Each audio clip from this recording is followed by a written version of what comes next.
आरव एक कलाकार था जो मुंबई के चहल पहल वाले शहर में रहता था।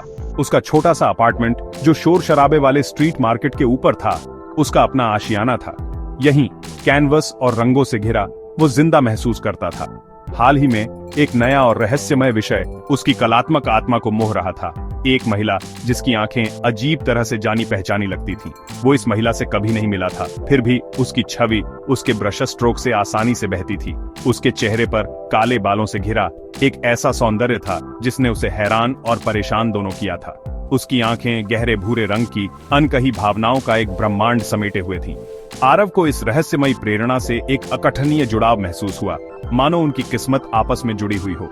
एक उमस भरी दोपहर, शहर के शोर से राहत पाने के लिए आरव एक मंद रोशनी वाली पुरानी दुकान में चला गया। हवा पुरानी लकड़ी और भूली हुई कहानियों की खुशबू से भरी हुई थी। उसकी नजर एक अलंकृत चांदी की पॉकेट घड़ी पर पड़ी, जिसकी सतह पर जटिल डिजाइन उकेरे गए थे। दुकानदार, एक बूढ़ा आदमी, ने दावा किया कि इसमें समय को रिवाइंड करने की शक्ति है। इंटरेस्ट लेकर आरव ने घड़ी खरीद ली। उसके हाथ में ये अजीब तरह से गर्म महसूस हुई। इसकी लयबद्ध टिक टिक उसकी अपनी दिल की धड़कन के साथ तालमेल बिठा रही थी। जैसे ही सूरज ढलने लगा, शहर में लंबी परछाई पड़ने लगी। आरव ने खुद को अजीब तरह से घड़ी की ओर खींचा हुआ पाया। उसने इसे कसकर पकड़ा, अपनी आंखें बंद कर ली और अपनी पेंटिंग्स वाली महिला से मिलने की कामना की। जब उसने अपनी आंखें खोली तो वो अब अपने परिचित स्टूडियो में नहीं था। शहर का शोर गायब हो गया था। उसकी जगह सितार के मधुर संगीत और हवा में चमेली की खुशबू ने ले ली थी। दिशाहीन आरव ने महसूस किया कि वो एक अलग मुंबई में है, एक शहर जो 1940 के दशक की चपेट में है। आरव एक पत्थर वाली गली में निकल गया। बीते युग की आवाजें और महक उस पर छा गईं। 1940 के दशक की कारें सड़क पर दौड़ रही थीं और पुराने कपड़ों में लोग फुटपाथ पर टहल रहे थे। ऐसा लग रहा था जैसे वो अपनी किसी पुरानी बॉलीवुड फिल्म में कदम रख गया हो। शहर अपने मूल रूप में परिचित होते हुए भी एक आकर्षण और मासूमियत बिखेर रहा था, जो समय की कठोर यात्रा में खो गया था। वो चहल पहल वाली गलियों में घूमता रहा। उसका दिमाग उसकी स्थिति की वास्तविकता को समझने के लिए संघर्ष कर रहा था। पॉकेट घड़ी उसकी छाती पर गर्म एक ठोस याद दिलाती थी कि वो अब अपने समय में नहीं है। जैसे ही वो चला, एक धुन हवा में तैरती हुई उसे पास के एक पार्क की ओर खींच ले गई।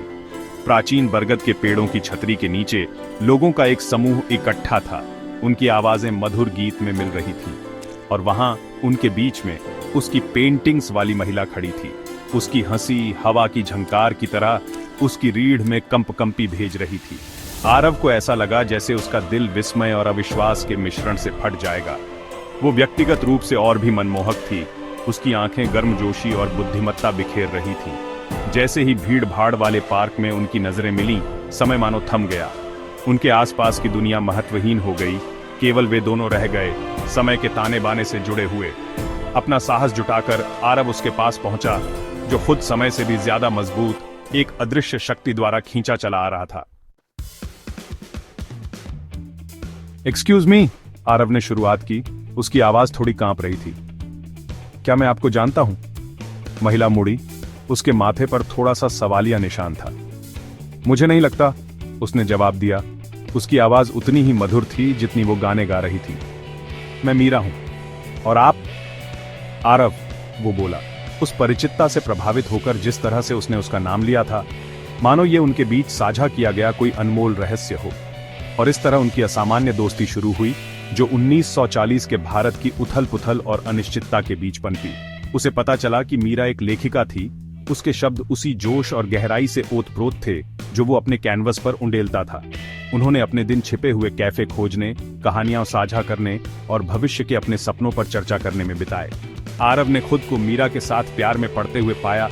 उसकी भावना, उसकी दयालुता और प्यार और आशा की शक्ति में उसके अटूट विश्वास से मोहित हो गया। उसने उसमें अपनी प्रेरणा का अवतार देखा, वो महिला जिसने उसके सपनों को सताया था और उसकी कला को प्रेरित किया था। और मीरा, आरव की गूढ़ आभा और उसके स्नेह की गहराई की ओर आकर्षित, ने खुद को उसकी भावनाओं का आदान प्रदान करते हुए पाया। उनकी प्रेम कहानी एक ऐसे राष्ट्र की पृष्ठभूमि में सामने आई जो परिवर्तन के कगार पर था। 1942 का भारत विरोधाभासों का देश था, जहां ब्रिटिश शासन से आजादी की लड़ाई अपने चरम पर पहुंच रही थी। आरव ने खुद को उस समय के जोश और आदर्शवाद में खींचा हुआ पाया। मीरा और उसके दोस्तों के साथ शांतिपूर्ण विरोध और मार्च में भाग लिया। उसने पहली बार अपने भाग्य को बनाने के लिए दृढ़ संकल्पित लोगों के साहस और लचीलेपन को देखा। हालांकि पुरानी पॉकेट घड़ी की सुइयां घूमती रहीं और आरव जानता था कि 1942 में उसका समय सीमित था। मीरा को छोड़ने का विचार उसे गहरे और दर्दनाक दर्द से भर देता था। वो उस महिला को कैसे छोड़ सकता था जो उसकी पूरी दुनिया बन गई थी, वो प्यार जिसे उसने कई जन्मों में खोजा था। एक शाम जैसे ही आकाश डूबते सूरज के रंगों से जगमगा रहा था, आरव मीरा के साथ अरब सागर के किनारे बैठा था। वो जानता था कि वो अब अपरिहार्य को टाल नहीं सकता। अनकहे शब्दों से भरे दिल के साथ उसने अपनी पहचान के बारे में, समय यात्रा करने वाली पॉकेट घड़ी के बारे में और भविष्य में उसका इंतजार कर रहे जीवन के बारे में सच्चाई कबूल की। मीरा ध्यान से सुनती रही। उसकी आंखें उसकी आवाज के दर्द को दर्शा रही थीं। जब वो खत्म हुआ तो उसके गाल पर एक आंसू की लकीर बन गई, जो उनके प्यार की गहराई और उनकी परिस्थितियों की त्रासदी का एक मूक प्रमाण थी। उन्होंने एक दूसरे को कसकर पकड़ लिया। उनका आलिंगन उस समय की एक मधुर कड़वी स्वीकृति थी, जो उनकी उंगलियों से रेत के दानों की तरह फिसल गया था।